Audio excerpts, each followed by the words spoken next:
والشمس وضحاها والقمر إذا تلاها والنهار إذا جلاها والليل إذا يغشاها والسماء وما بناها والأرض وما طحاها ونفس وما سواها فألهمها فجورها وتقواها قد أفلح من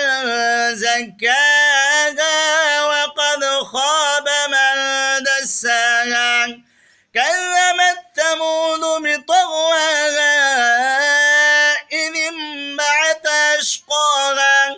فقال لهم رسول الله ناقة الله وسقياها فكذبوه فعكروها فدمدم عليهم ربهم بذنبهم فسواها ولا يخاف